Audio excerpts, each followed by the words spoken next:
CES 2021 특징을 살펴보고 있네요. 오늘은 자율주행이 물론 이제 뭐 자동차가 메인이긴 하지만 다른 쪽으로도 계속 이제 전파가 되고 영역이 넓어지고 있다는 그런 특징이죠. 기본적으로는 이제 자율주행의 다른 분야까지 뭐 예를 들면은 건축이라든가 농업이라든가 아니면 광산 쪽으로도 많이 지금 적용이 되고 있는데 그 가장 커다란 이유는 뭐냐면은 일단 사람이 없다는 거, 그리고 군사용으로도 지금 많이 군사 쪽에도 적용되는 이유가 뭐냐면은 그 이제 좀 전에 말씀드린 세 가지 분야도 마찬가지지만 그 인간의 안전, 그 다음에 이제 건강 뭐 이런 거 확보 차원에서 그런 쪽으로 지금 사실은 적용들이 점점점 확대가 되고 있고요. 그 다음에 그 자율주행이 굉장히 많은 지금 돈이 들어가잖아요. 그러면서 그 중간에 이제 스타트업들이 사실은 이제 펀딩이 끊기거나, 왜냐하면 굉장히 많은 돈이 들어가기 때문에 구글이나 웨이모나 아마존이나 글로벌 기업들, 현대차나 이렇게 들어갈 수밖에 없는 시장이 돼버리니까 이 스타트업들이 지금 다른 쪽으로 계속 돈을 돌리는 거예요.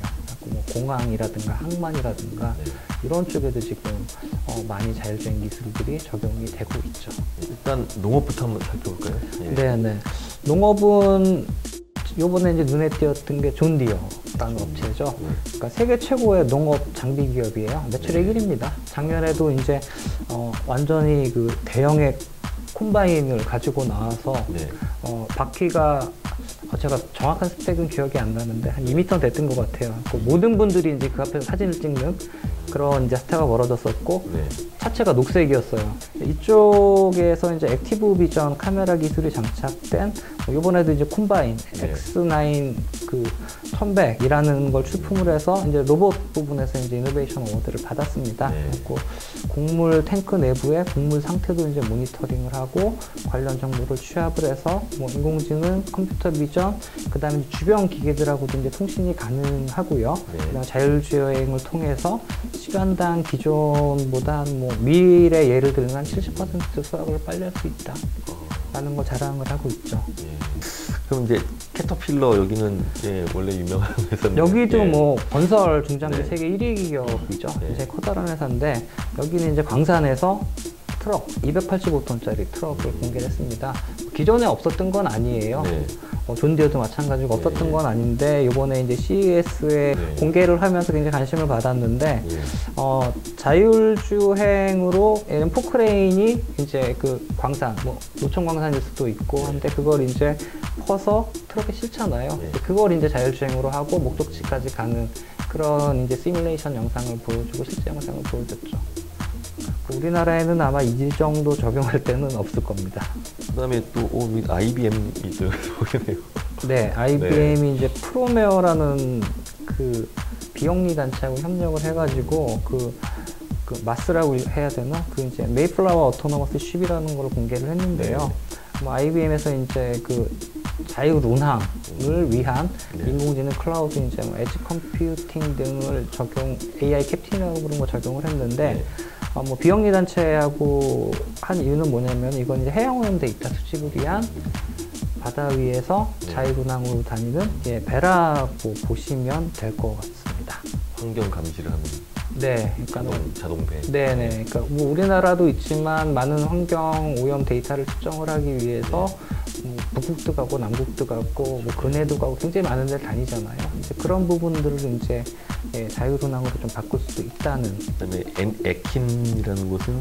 에킨이라는 것은 이제 뭐 일종의 뭐 자율주행형 로봇이라고 하는데 하나 페트롤 교통경찰 기능을 하더라고요. 인프라 투자 없이 도시에서 뭐 교통 흐름이라든가 통제라든가 이런 것들을 정보를 보고 측정을 해서 뭐 흐름을 유도를 한다든가 속도 제한을 설정을 한다든가 운전자에게 경고를 한다든가 교통경찰 로봇이라고 보시면 될 것 같아요. 그 다음에 뭐 또 다른 것들은 어떤 게 있을까요? 뭐 재밌는 로봇은 이제 솔라브리즈라는 업체가 선보인 이제 아리엘이라는 로봇인데요. 그러니까 이게 또 일자리하고도 관련이 있을 것 같아요. 그러니까 수영장 표면에 띄워놓으면 바닥에 흙이라든가 나뭇잎이라든가 이런 꽃가루, 먼지, 머리카락, 불순물들을 이제 청소하는 소금쟁이처럼. 그러네요. 200미크론 정도 입자까지 흡수할 수 있고 솔라 패널로 이제 충전을 한다. 그래가지고 얘도 상 받았어요. 이 밖에 또 관심 있는 간 업체는 또 어떻게 있을까요? 요번에 관심 많이 받았던 게 이제 그 소니의 에어픽이라는 드론. 소니. 여기는 이제 카메라는 내장형이 아니고요. 네. 그러니까 소니 알파 시리즈 탈착이 가능한 그런 형태로 파악이 되고 네. 이제 일반 드론이 아니라 전문 영상 촬영용입니다. 그리고 오스트리아에서 이제 그 비전에서 소니 전기차를 주행하는 걸 이제 공개를 했는데 네. 걔를 촬영하는 모습을 또 같이 영상을 공개했는데 네. 뭐 굉장히 오래 찍었겠죠. 근데 뭐 굉장히 깔끔하고 문제는 없는 것 같은 그렇게 만들었겠지만 근데 이미 좀 늦은 감이 없지 않다는 생각이 드는데. 그렇죠. 예. 그래서 좀 이게 저도 이걸 보면서 네. 이게 소니도 뭔가 좀 모빌리티 쪽으로 트랜스포메이션 하겠다라는 의지가 엿보이는 건 맞는데 네. 이게 뒷북일지 아닐지 예. 그 다음에 이제 업체들이 우리 그라운드 쪽도 다 들어가지만 이제 에어 쪽도 다 지금 뭐 어떤 형태로든 들어가잖아요. 네. 이 드론으로 뭐 요번에는 촬영을 했지만 뭐 네. 배송을 한다든가 특히 뭐 일본 같은 경우는 이제 뭐 해안 지역이라든가 그 시니어 분들이 좀 이렇게 시골에 네. 많죠. 그런 분들을 위한 어떤 배송 그런 쪽에도 활용을 할 수 있지 않을까라는 생각이 들었습니다. 그럼 또 사이언. 네. 태양광 차죠. 네. 그 스웨덴 업체인데 도어하고 루프 등에 이제 폴리머 코팅한 태양광 패널을 248개를 붙였대요. 어쨌든 그 표준 EV 충전기를 통해서 충전이 가능하고 네. 이제 최대 운행 거리 한 158마일. 네. 그 맑은 날에는 자체 충전도 한 하루에 21.7마일 정도가 가능하고요. 최대 시속이 한 87마일인데 유럽에서 이제 사전 주문으로 한 12,600대 이미 완료를 했고요. 그리고 이제 뭐 미국에 출시도 할 건데 한 26,000달러 수준? 네, 그 정도로 출시를 하겠다 그래가지고 네. 전기차 업체 테슬라도 2003년에 이제 스타트업 형태로 시작을 했지만 네. 특수 목적 차량이라고 저희가 보통 얘기를 하는데 뭐 물류용이라든가 아니면은 뭐 아주 작은 뭐 공공의 목적이라든가 이런 특수 목적 차량 전기차를 만드는 업체들 그 다음에 지금은 또 태양광을 어쨌든 시범은 아니지만 좀 빠르게 네. 하긴 80년대도 있었어요. 네. 있었는데 기존의 것들이 다시 좀 이렇게 살아나면서 다양한 업체들이 등장을 한다 네. 라고 이제 생각이 들어요. 네. 그리고 뭐 카시트 쪽에서도 또 뭐가 나왔다고. 네, 예. 그 타타패드 타타밴드라는 그 이탈리아 업체인데요. 네. 그 우리나라도 가끔 뭐 안타까운 사고지만 네. 해외에서도 그렇고 어린아이를 차에 방치를 해서 문제가 되거나 아이가 사망하는 경우가 있잖아요. 네. 그거를 방지하기 위한 그 밴드입니다. 네. 그래가지고 이제 근접 센서를 장착을 해서 어린이의 존재를 감지를 하고요. 블루투스를 통해서 이제 뭐 부모나 이제 그 보호자의 휴대폰에 연결이 되고 차에 이제 아이를 놓아두고 떠나면 세 가지 수준으로 이제 보호자에게 정보를 주는데요. 네. 하면 문자를 주고 네.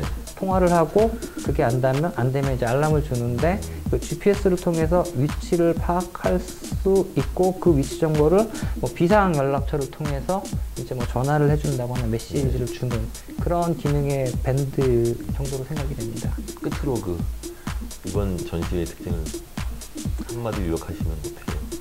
아쉬웠다. 아쉬웠다. 네. 그러신 것 같습니다. 제대로 못 보시게 말아서. 네. 예. 그러니까 굉장히 많은 분들이 이제 온라인으로 시청을 하시고 네. 그다음에 뭐 전문가분들이나 기자분들이나 이제 그 분석을 하시고 기사를 쓰셨지만 네. 아마 아쉽다는 부분은 똑같은 생각일 거라고 저는 생각을 합니다. 예. 그러니까 실감 수준이 떨어질 수밖에 없는 상황이어가지고 네. 대신 그 아까 제가 말씀드린 것처럼 기업마다 정보 디렉토리가 너무 잘 돼 있어가지고 그런 어떤 온라인 형태의 정보 제공과 오프라인이 결합되면 네. 정말 앞으로 이 컨벤션 산업의 표준이 될 것 같아요. 그 다음에 이제 모빌리티 업계의 그냥 영원한 숙제, 가장 근접한 숙제라면 전기차 문제. 네. 그 다음에 자율주행 같은 경우도 실제로 그 탑승자, 뭐 잠재 구매자에게 안전 문제라든가 이런 부분들을 좀 이렇게 좀 안심시켜줄 수 있는 기술들이 등장을 했고, 그 다음에 모빌리티 업계 영원한 숙제, 사용자 경험. 예. 이 부분은 정말 끝까지 제품은 계속 바뀌고 진화하지만 변하지 않는다. 이게 자율주행이 돼도 마찬가지거든요. 안에 인테리어를 어떻게 할 것이냐, 그 다음에 차와 차 간의 또 어떤 인터페이스와 네. 서로 이제 그 안전을 담보하는, 그다음에 자율주행차와 보행자, 자전거, 킥보드, 이것도 지금 굉장히 중요한 이슈거든요. 네. 어떻게 이제 커뮤니케이션 하느냐, 익스터널 HMI라 그러는데 네. 그런 업체도 나왔었어요, 사실은. 그리고 그런 사용자 경험 문제가 계속 이슈가 될 것 같고요. 그다음에 그 코비드19로 비대면, 네. 전기차를 말씀드렸지만 탄소 제로에 따라서 이제 환경 문제, 네. 이 이슈는 네. 앞으로 제가 보기에는 또 2, 3년은 더 이상 가지 않을까 네. 생각합니다.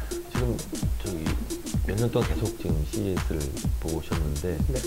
보통 이런 이제 소개됐던 것들이 이렇게 네. 사람들이 진짜 많이 접하고 이런 시간이 얼마 정도 걸리는지. 뭐 예를 들면은 작년에 나왔던 뭐 벤츠의 아바타 이런 것들은 네. 뭐 아직 멀었고요. 예. 근데 올해 소개된 제품들은 뭐 일부 시판되는 제품들도 있고, 완성차 업체에서 선보였던 거는 뭐 당장 올해 내년 네. 가까운 금미래이기 때문에 어떻게 보면 좀 신차 발표의 느낌도 들었어요, 저는. 그래갖고 좀 과거보다는 네. 우리가 이제 생활 속에서 접하고 구매했던 시점은 빨라졌다. 왜냐면은 지금 말씀드린 그 키워드 이슈들이 굉장히 가까운 이슈들이잖아요. 네. 네, 그거에 이제 업체들이 대비를 했고, 그럼 앞으로 이제 더 많은 기술들이 또 쏟아져 나올 가능성이 높다고 보시죠.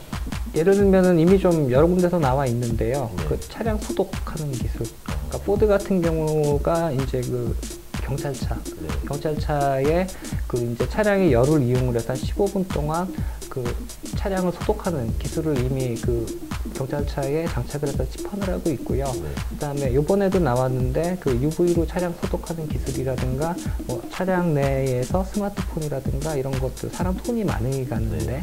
소독하는 기술도 나왔어요. 그래가지고 이 자동차의 기존의 이제 뭐 충돌 안전이라든가 사고 네. 안전이 굉장히 중요했지만, 이제는 바이러스의 안전에 대한 이슈도 저희가 그 코비드 네. 사실은 너무 심각하게 겪었기 때문에 그 완성차 업체나 이제 부품 업체에서도 무시할 수 없는 이슈 중에 하나죠.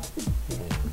코비드가 앞으로 이제 그 모빌리티 분야에서도 엄청난 영향을 주겠네요. 뭐 자동차 사용 패턴은 지금 이미 많은 영향을 미쳤죠. 네. 뭐 우리나라에는 없지만 우버나 리프트 같은 업체들은 굉장히 타격을 받았고, 우버는 심할 때는 75% 정도의 그 라이딩이 감소까지 했었고요. 뭐 네. 사람들 많이 굉장히 해고시켰고요. 네. 그다음에 택시도, 우리나라 택시 같은 경우도 심했을 때는 50% 이상, 네. 그리고 이제 최근에도 한 20-30% 매출 감소가 일어난 걸로 알고 있습니다. 쉽지 않죠. 앞으로 또 어떻게 변화가 될지 잘 지켜봐야 될 것 같습니다. 빨리 대응을 해야죠. 네. 긴 시간 말씀 감사합니다. 감사합니다. 예, 감사합니다. 고맙습니다.